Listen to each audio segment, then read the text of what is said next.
नमस्कार दोस्तों, आप सभी का इस चैनल पर स्वागत है।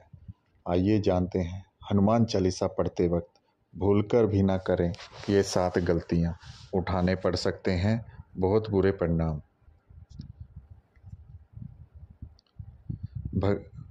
भक्त बजरंगबली को प्रसन्न करने के लिए अधिकतर लोग हनुमान चालीसा का पाठ करते हैं। विशेषकर मंगलवार के दिन हनुमान चालीसा के पाठ करने से मनचाहा फल प्राप्त होता है। हनुमान चालीसा के लिए किसी खास नियम की आवश्यकता नहीं होती है, लेकिन कुछ छोटी छोटी बातों का ध्यान रखना जरूरी होता है। हिंदू धर्म के अनुसार हनुमान जी की पूजा से शुभ फलों की प्राप्ति होती है। ऐसा माना जाता है कि उनकी पूजा से लोगों की समस्त मनोकामनाएं की पूर्ति होती है और शुभ फलों की प्राप्ति होती है। इस वजह से उनके भक्त उन्हें बहुत प्रसन्न करने हेतु कोई विशेष उपाय आजमाते हैं। ऐसी मान्यता है कि जो कोई भी भगवान हनुमान जी की पूजा करता है वह समृद्धि, धन और सकारात्मक ऊर्जा से भरपूर हो जाता है। ऐसा माना जाता है कि चालीसा के नियम पाठ से भगवान प्रसन्न होते हैं और समस्त कष्टों की मुक्ति दिलाते हैं।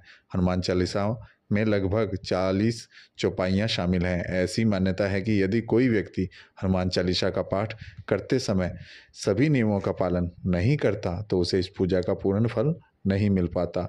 तो आइए जानते हैं हनुमान चालीसा का पाठ करते वक्त किन किन बातों से बचना चाहिए।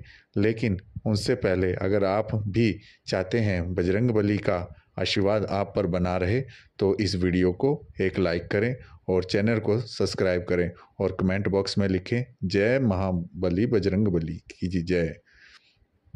नंबर 1, किसी बीच की चौपाई से पाठ शुरू करना। ज्योतिष मान्यताओं के अनुसार जब कोई व्यक्ति सही तरीके से हनुमान चालीसा का जाप करता है तो उसे बहुत लाभ होता है।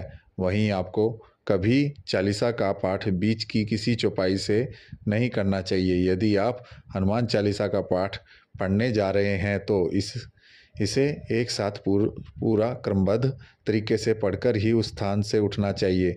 कभी भी इसे बीच में किसी चौपाई से शुरू नहीं करना चाहिए। पाठ अगर आप कर रहे हैं तो उससे सच्चे मन से करना चाहिए, अन्यथा पाठ करने का फल कभी प्राप्त नहीं होता। नंबर 2, साफ तन और मन से पाठ करना। ऐसा माना जाता है कि आप घर में हनुमान चालीसा का पाठ करते हैं तो हमेशा शुद्ध तन और मन से मंदिर में दीपक प्रज्वलित करके हनुमान जी की ध्यान लगाना चाहिए। नंबर 3, तामसिक भोजन और मदिरा का सेवन। यदि आप हनुमान चालीसा का पाठ करते हैं तो सुनिश्चित करें कि आपको भूलकर भी तामसिक भोजन या मदिरा का सेवन नहीं करना है चाहिए। ऐसा करने से आप हनुमान जी को क्रोध का पात्र बन सकते हैं। हनुमान जी की बाल ब्रह्मचारी हैं और हमेशा मांसाहारी चीज़ों और शराब से सेवन से दूर ही रहना चाहिए, तभी आपको पूजा का फल प्राप्त होगा। नंबर 4, किसी से व्यर्थ का झगड़ा करना। यदि आप हनुमान चालीसा का पाठ करते हैं तो ध्यान रखें कि आपको भूलकर भी किसी निर्बल को नहीं सताना नहीं चाहिए और किसी से व्यर्थ के झगड़ा नहीं करना चाहिए। यदि आप भी हनुमान चालीसा का पाठ करते हैं तो ध्यान रखें कि मान्यता आपको किसी का भी अपमान नहीं करना चाहिए और किसी के लिए अपशब्दों का उपयोग नहीं करना चाहिए। आप अगर हनुमान चालीसा का पाठ करते हैं तो आपको गरीबों को भी नहीं सताना चाहिए बल्कि गरीबों की सहायता करनी चाहिए।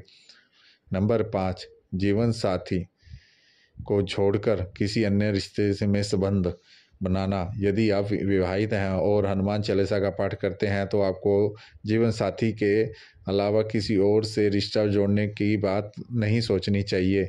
ऐसा करने वालों को कभी भी हनुमान चालीसा के शुभ फल की नहीं मिलता। किसी विवाहित पुरुष को किसी अन्य पराई स्त्री से संबंध नहीं रखना चाहिए। अगर कोई स्त्री भी हनुमान चालीसा का नियमित रूप से पाठ करती है तो उसे स्त्री को भी अपने पति के अलावा किसी अन्य पुरुष से संबंध नहीं रखना चाहिए। अगर किसी व्यक्ति की शादी नहीं हुई है तो उसे तो पराई स्त्री से दूर ही रहना चाहिए। यदि कोई व्यक्ति हनुमान चालीसा का पाठ करता है तो उसे इस बात का ध्यान जरूर रखना चाहिए। नंबर 6, गरीब गरीबों और जानवरों को सताना नहीं चाहिए। यदि आप घर की समृद्धि के लिए हनुमान चालीसा का पाठ करती हैं तो भूलकर भी किसी जानवर को, गरीबों को न सताएं। ऐसा करने से पूजा का फल नहीं मिलता और घर में दुख बने रहते हैं। घर नकारात्मक ऊर्जा का वास हो जाता है और घर में सुख समृद्धि हमेशा के लिए चली जाती है। नंबर 7, कोई अपराध ना करें और झूठ ना बोलें। यदि आप हनुमान चालीसा का पाठ करते हैं तो आपको किसी प्रकार का अपराध नहीं करना चाहिए।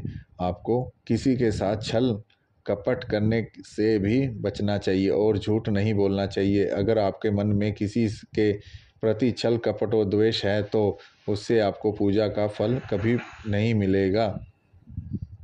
नंबर 8, हनुमान चालीसा पढ़ने से जल्दबाजी ना करें। जब आप हनुमान चालीसा का पाठ करते हैं तो आपको कभी भी जल्दबाजी नहीं करनी चाहिए। ऐसा कभी भी उसके लिए श्लोक उच्चारण गलत तरीक़ों से नहीं करना चाहिए। इसका पाठ हमेशा धैर्यपूर्वक करना चाहिए।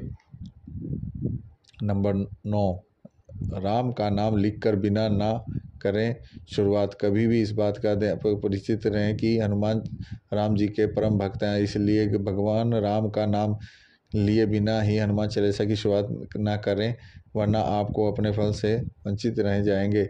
नंबर 10, तन और मन को रखें साफ। हनुमान जी और उनके इष्ट श्री राम के चरित्र की स्थापना करें। इसके बाद उसके समक्ष जल के से भरा पात्र रखें। कम से कम 3 बार से लेकर 108 बार तक चालीसा का पाठ करें।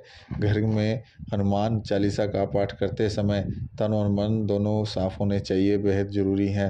नंबर 11, मन में ना लाएं अनुचित ख्याल। हनुमान चालीसा का पाठ करते समय मन में किसी भी प्रकार की अनुचित ख्याल नहीं आना चाहिए। प्रयास करें कि चालीसा का पाठ करते समय रोज़ एक ही हो। विशेष दिशाओं में यात्रा तथा सोते समय भी चालीसा का पाठ कर सकते हैं। नंबर 12, मंगलवार और शनिवार को हनुमान जी के दर्शन। हनुमान चालीसा का पाठ करने वाले को मंगलवार और शनिवार को हनुमान मंदिर में जाकर हनुमान जी के दर्शन करने जरूर चाहिए। यदि मंगलवार या शनिवार को हनुमान मंदिर में जाकर उनके सामने घी का दीपक जलाने से हनुमान चालीसा का पाठ ही वहीं बैठकर करने से बड़े कष्ट दूर हो जाते हैं। नंबर 13, कभी भी गलत संगत वाले लोगों के साथ में ना रहें। यदि आप ऐसा हनुमान चालीसा का पाठ करते समय फिर भी गलत लोगों की संगत में बैठते हैं तो उनका साथ गलत कामों के में देते हैं तो आपका पतन निश्चित है, इसलिए ऐसे लोगों से दूरी रहें। नंबर 14, ज्योतिषों के अनुसार घर के अंदर 3 बार महापाठ करना बेहद शुभ माना जाता है। जब भी आप पाठ करें तो इस सबसे पहले एक पात्र में जल भर कर रख लें। उसके बाद आप हनुमान चालीसा का पाठ संपन्न हो जाता है तो इस जल को ग्रहण कर लें। इसके आपको लाभ को मिलेगा और साथ ही हनुमान चालीसा की जमकर अपनी कृपा बरसाएंगे। नंबर 15, सूतक काल परिवार में जब किसी इंसान की मौत हो जाती है तो वह सूतक काल मान्य होता है।